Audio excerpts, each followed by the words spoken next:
All right. We're back. This is episode 4 of Perfectly Unfinished Conversations, and this week we're on the metabolic money soapbox, preaching the need for humans to move, walking more, and yes, physical exercise or training, but in particular, strength building. We want to set up this podcast episode to come back to this scenario right here. Let's talk about your 75-year-old self. Say the heavens opened up, the clouds parted, and your 75-year-old self floated down like Zeus and wanted to give you some feedback towards your current health and strength journey. What advice would they give you? So first, let's start with a bird's eye view on metabolic health, obesity, and mental health, because there is no disputing that as an overall population, we are more unhealthy than we've ever been before. The condition of being overweight or obese and, also sedentary, this is not personal judgment or cognitive bias statement. This is a concern for the actual welfare of people and our health collectively. I mean, yes, it can be a burden on the healthcare system, but also just the burden of metabolic health on the happiness and longevity of human beings in general. Metabolic health is a root cause of almost every chronic disease that is currently killing North Americans. 9 out of 10 of the leading causes of death in the US, and we all know that Canada and US share way more in common than Canadians would like to think they do. I agree. But 9 out of 10 of the leading causes of death in North America, I would say, are fundamentally related to or directly rooted in metabolic dysfunction. Yeah. Alzheimer's disease, type 2 diabetes, chronic kidney disease, cancer, cardiovascular disease, not to mention the link to infertility, right? So what is metabolic syndrome or metabolic dysfunction?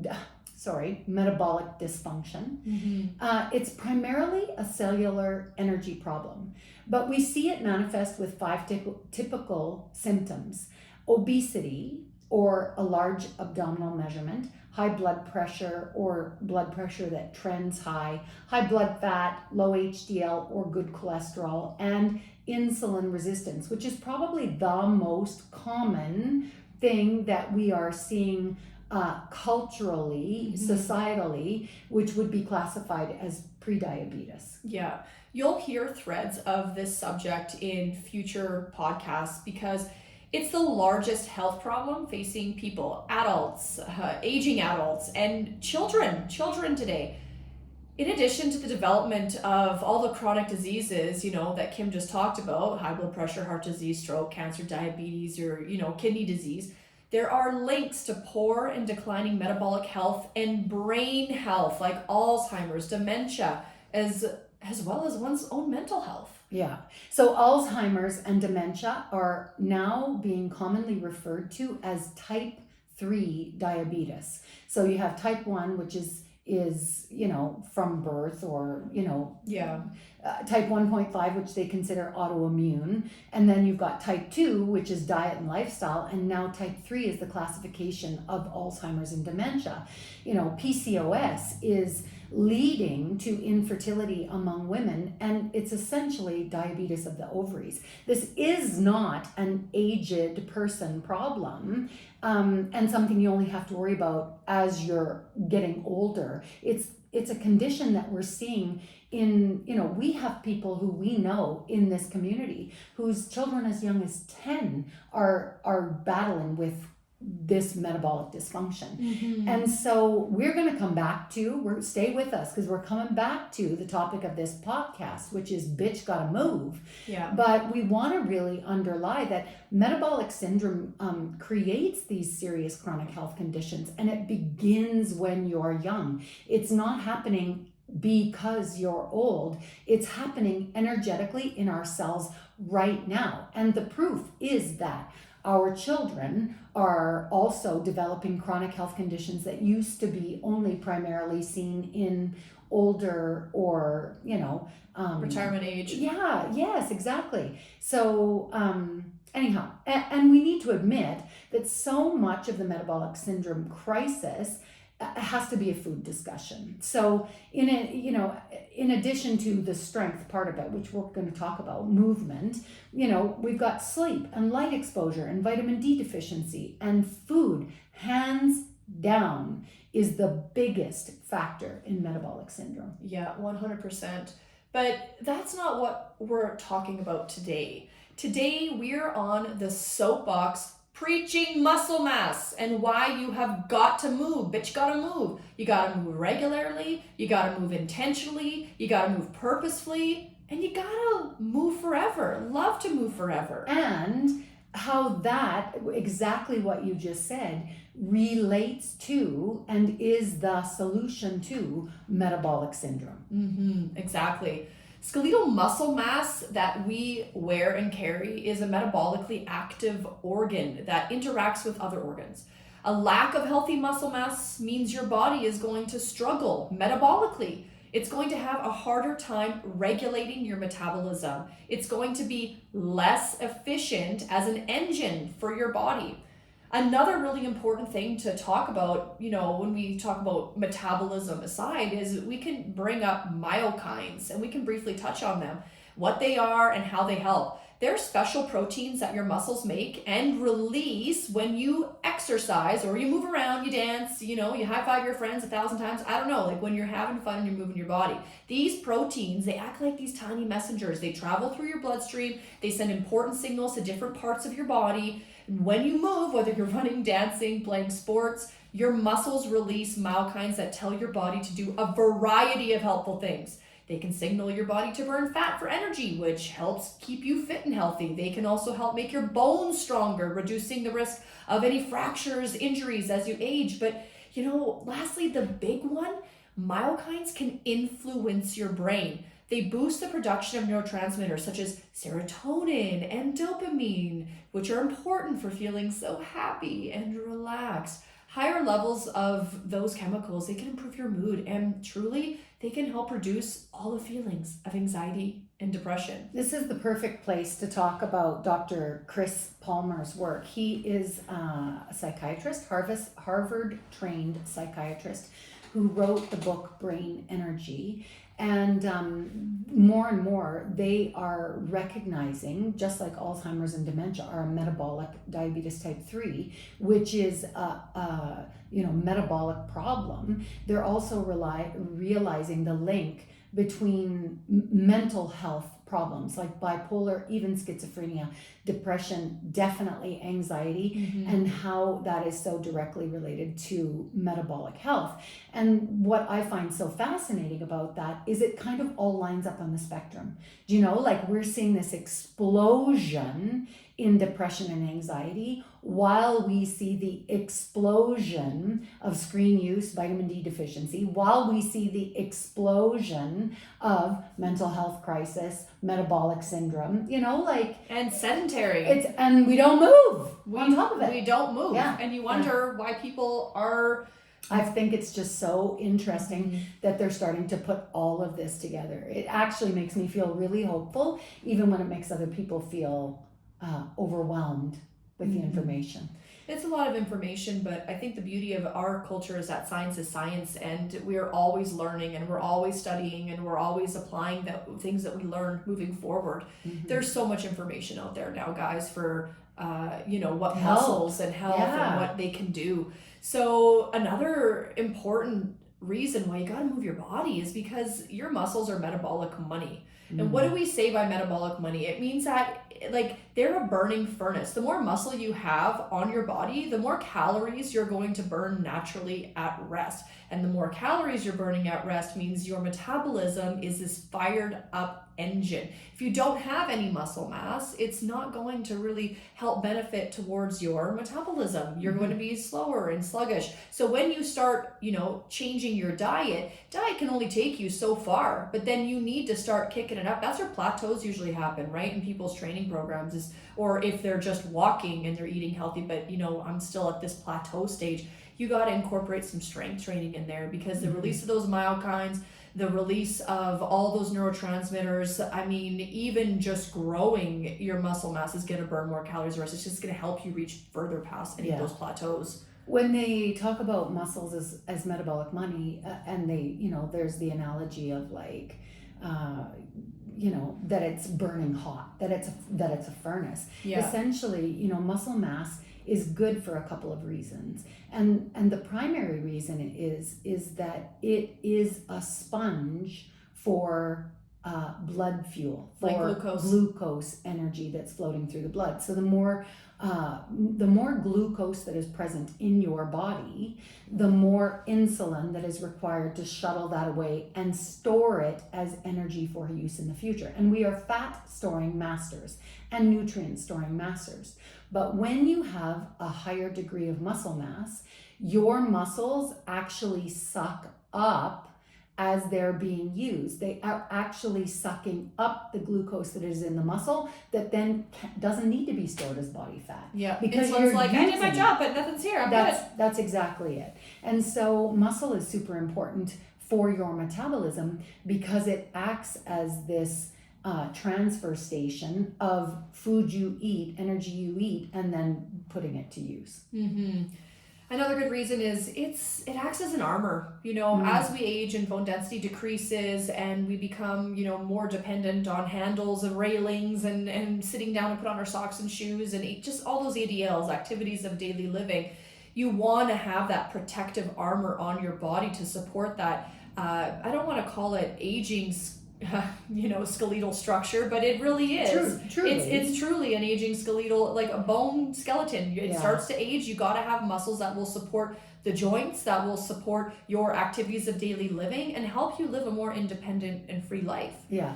Some of the statistics, and I might not get them exactly right, and you can find them anywhere, where they're talking about the degree of muscle mass that if you are not active, once you hit, I want to say like the age of 35, you start to lose 1% a year, which doesn't seem like a big deal. But, by the time you're 50 years old, this goes back to some of what you've already heard us say in the podcast, which is there's this window between 45 and 55 that if you don't figure out how to incorporate some of these healthy living practices, you're going to struggle as you get older. Yeah. And the armor part of muscle mass is that if you get struck by a chronic condition, cancer treatment, or something like COVID, right? Where you are hit really hard by a flu or an infection and your body requires, it's going to draw on its own resources to be able to heal itself. It's pulling from your muscle mass. And if you don't have muscle mass in place, your body is pulling from empty resources. It can't pull from nothing. And so the armor part of it also exists, not only as an insurance policy, so to speak, but also protective as in when you fall and land on your butt cheek, if you don't have any muscle mass there, you've got skin, fat, bone. That's the impact part. Whereas muscle is actually a cushion.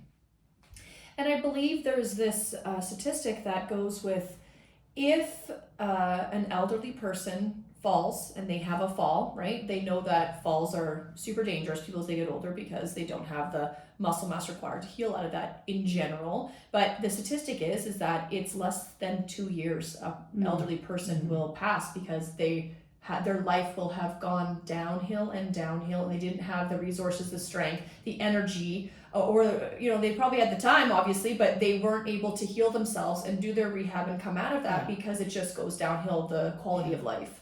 Yeah, totally. And it's funny because when I hear Joe talk about, classifying that age demographic as elderly, I will tell you, like, the older I get, the closer I get, now that I'm 54, 75 is not that far away. Like, it doesn't feel, it's more of a reality. I'm closer to 74 than I am 24. Like, and so, I've always maintained that fear is not a good motivator. You can't, people don't really give a shit. They can't think that far ahead to be able to go, 25 years from now or 45 years from now, that's so long away.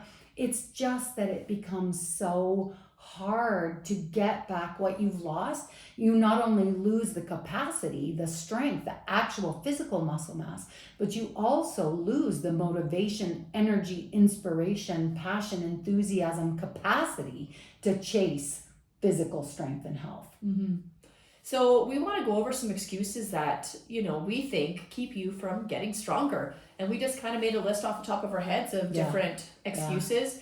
Number one being that, in no particular order, obviously, I need to be stronger so that I can go to the gym. Yeah, we've had this one where people are like, oh, I really want to come train with you guys. You look so fun, but I'm so weak that I need to do some exercises at home first, or another gym before I can come. Right? But this is what we do here. We get you strong. Well, and a great training facility, a great coach, a great physical fitness trainer is going to be able to assess your current capacity and then provide you with all of the tools and modifications to bring you up to speed appropriately over time. And so a lot of times probably our social media looks a bit intimidating, but I think people fail to understand that, babe, that's the whole point, is that you need to come to the gym to get stronger, and any gym will do. You know what I mean? Like, hopefully that is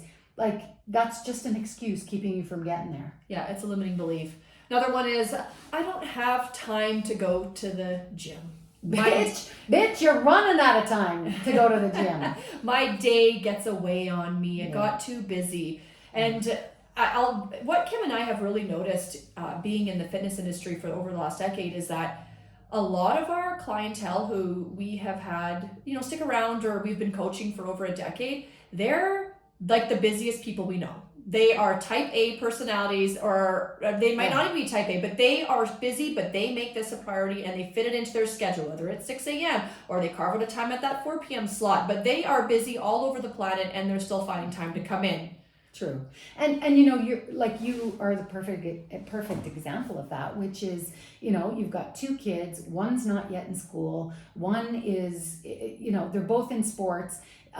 You run a business, you've got a team of 9 people, you've got chickens and a farm, and you know what I mean? Like, you're doing it. You're like, you are the prime example of that. And this is where values come into play, because we make time for the things that we value. Yes. And so for you and I always feel so grateful that I have just made such a powerful link between how I feel physically and mentally, my mental health, that it is such value to me to train and eat smart and sleep smart and all that stuff, that it is my top priority. Because the way I look at it is, I schedule, the first thing I do when I lay out my calendar for the week is I put in when I'm going to train.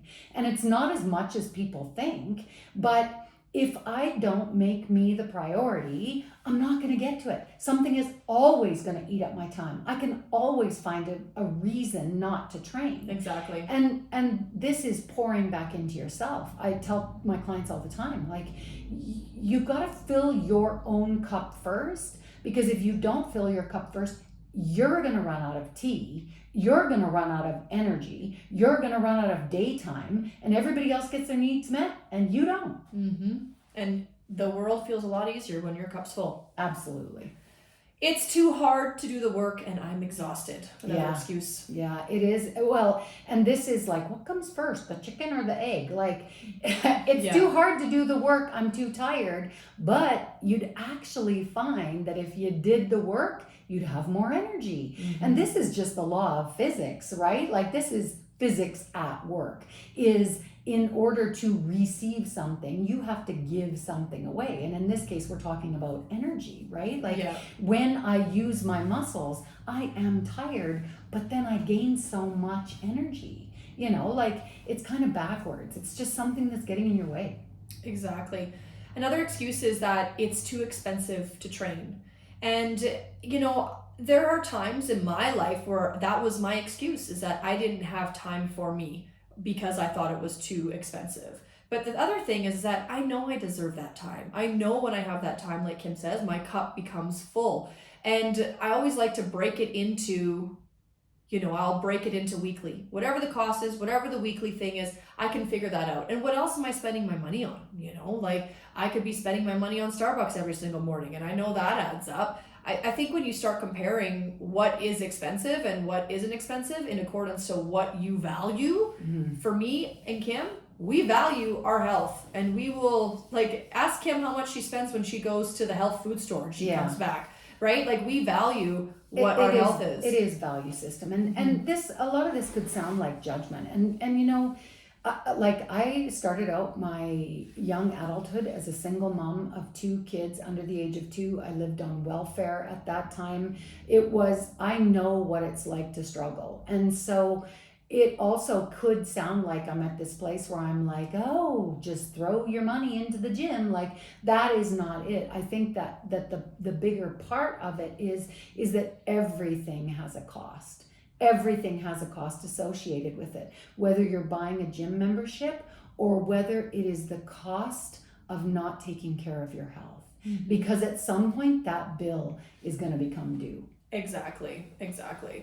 Perfectionism is a huge area of self-sabotage. You could say to yourself, such as, I don't know what exercises to do in order to get me stronger, or I don't have the right clothes or the right shoes to wear, or I don't even look the part when I show up at the gym, right? It's your own limits that you're putting in your brain of the expectation of what you feel a regular workout, or what you feel a gym session should appear, or what you feel the exercises you should be doing, if they're correct or not. It really, if you're moving, your body's a lot happier. It doesn't have to be perfect, as long as you move in one way or the other. Yeah, well, and I think this is one of the ways that, gym culture probably has, because we've even had that comment here too, where people are like, what was the comment we got about spandex warriors? Or I don't want to go to a place with spandex warriors, or because people wear leggings to work out. Or, and like there is a whole culture around like looking the part of this precise influencer. Matching fitness influencer with matching tops and bottoms and the thick, like half the time we're training barefoot. I'm wearing leggings that I've had for 8 years. Nobody gives a shit about what you're wearing. Definitely not the coaches. We've had people, and I fucking love this. The other day somebody showed up and she had come from work. Candace, babe, this is for you. She had come straight from work and she had forgotten her gym bag at home, and she had a choice in the car. She could have said fuck it and gone home and missed the workout. And instead, she came to the gym and she wore the capri pants, the stretchy capri pants that she had worn to school, and came and did the workout anyways, feeling completely insecure because she was wearing these stretchy capri pants and they weren't leggings. I was like, girlfriend, rock on. Get her done. High five for you. We've had Bernadette, God bless her heart, showing up in blue jeans one day, and she could have made the choice to say, oh, you know what, screw it. I missed it. I missed the opportunity. And instead she came here and she was like, okay, here we go in blue jeans. It's not super functional. It doesn't make it comfortable, but who fucking cares? Yeah, just move your body. That's just an excuse. You're here. And any gym culture that is making you feel like you don't fit the part and that you don't look right or aren't the right shape, or that is why we're here. That is what you're supposed to be doing. I don't care what you're wearing. Let's go. Another excuse is, I'm afraid of getting hurt. And, I completely understand, as someone who's gone through multiple injuries and rehabilitations across my body, I understand the fear of being in that position again, because you know how low of a point that is, how immobile you are, and how scary it is to re-injure a certain part of your body again, especially if you're having issues, like acute issues that are happening. Or chronic issues. Like if you're somebody who struggles, like every once in a while your back slips out. And I can see where it would be really intimidating. But again, if you hunt out the right environment and the right coaches, your coaches, anybody, Martin Rooney, anybody can slay you. Anybody can crush you. Yep. Any coach can give you a workout that knocks you on your ass. but a great coach will make you better. Yeah, exactly. And I think the fear of getting hurt is almost back to one of our first excuses. I need to be stronger to go to the gym, is that your body needs to be stronger so that those issues, those injuries become well protected by the armor on your body. You have people saying like my knees hurt, or oh, my knees hurt when I walk up the stairs. Well, if we get your quad stronger and we work around, your tibialis anterior muscle and the lower part of your knee, like I'm just shouting out some anatomy, but if we work those regions, now your knee is in a protective bubble, top and bottom, right? And then now your knees don't hurt no more. So I don't think people need to be too worried about getting hurt. It's a normal feeling to feel that way, but it can't be the main driver for the reason for you not to get healthy and better. Yeah, because again, if you're afraid of getting hurt, that already means you see yourself as weak. And babe, you're not going to get any stronger by protecting yourself from the possibility of getting hurt. Yeah. The last couple ones are, I don't have any support.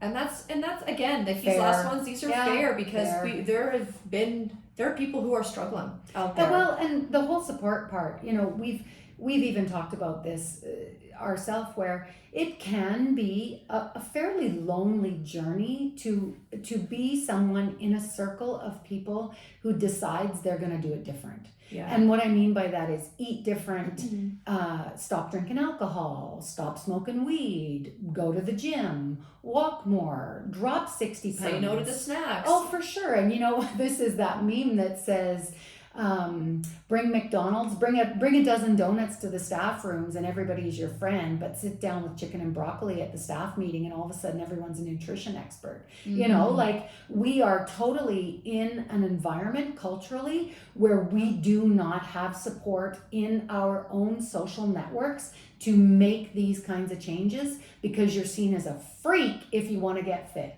And like when we say I don't have any support, like what we're trying to say is, yes, it's valid, yes, it's fair, but ultimately you and you alone are the only motherfucking person who's gonna walk in the arena and lock that motherfucking door behind you. It's you. And a lot of us, like Kim on her journey, she had to go in the arena and lock the door behind her. Me on my journey, I've had to go in the arena and lock the door behind me. No one else came in that door following behind me to do the whole journey from A to Z.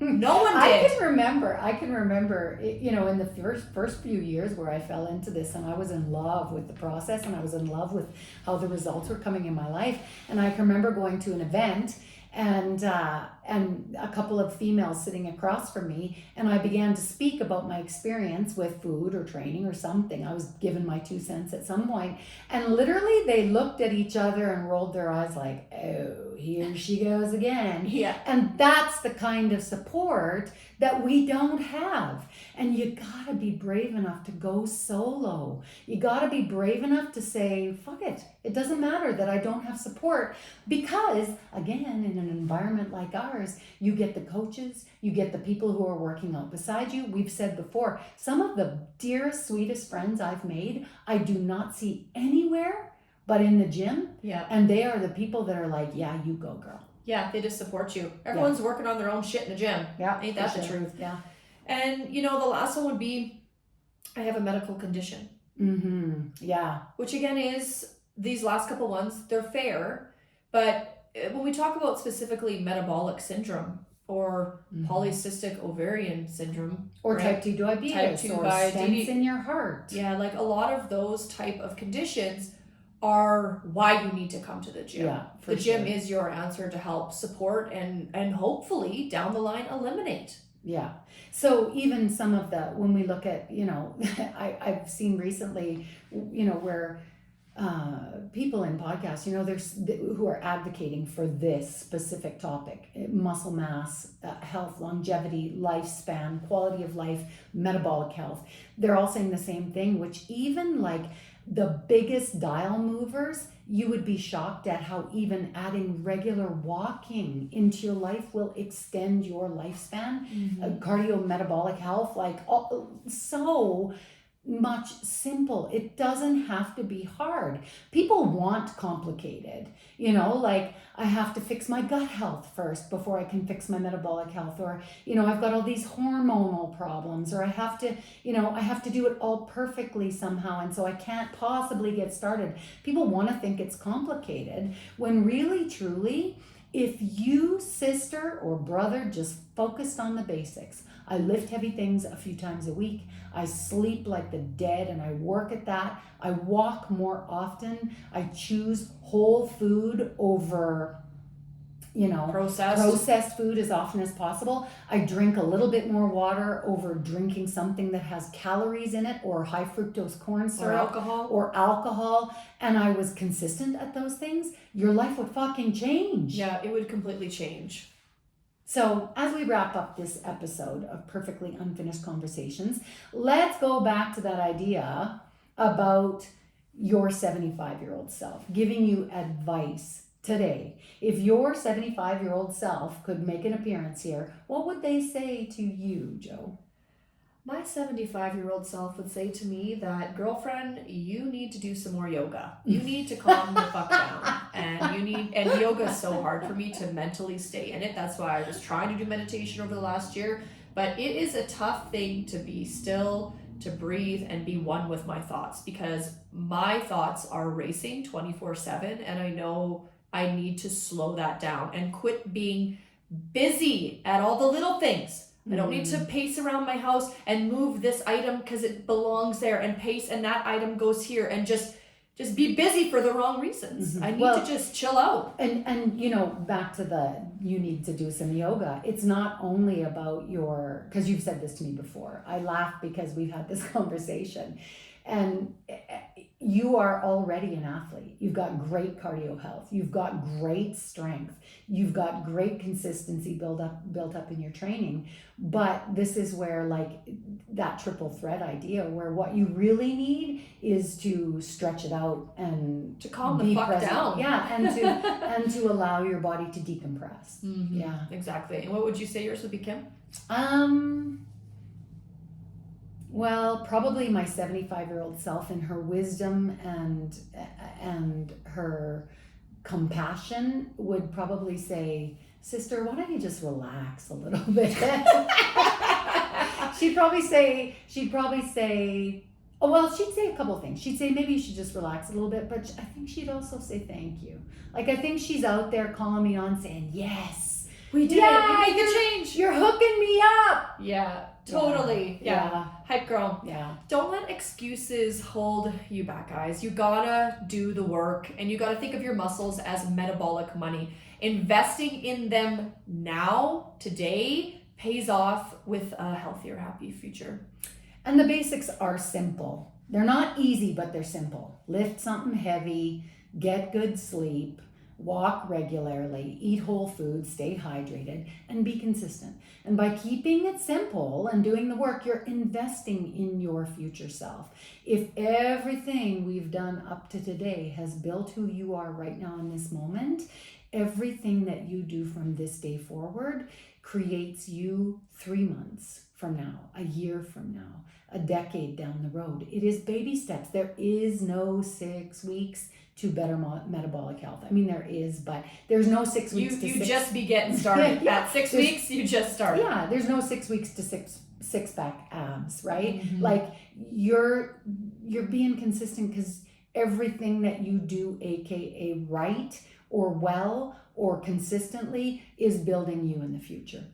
So don't forget to subscribe to Perfectly Unfinished Conversations on Spotify or Apple Podcasts to stay connected and continually inspired. Yeah, and for personalized guidance, remember that we do remote work. We coach virtually with individuals like you every day, helping to improve your metabolic health and your strength and your quality of life. So visit our website at ironlablacombe.com//metabolic-blueprint to learn more about how we can support you on the path to a stronger, healthier future you. Thanks for being here. Bye.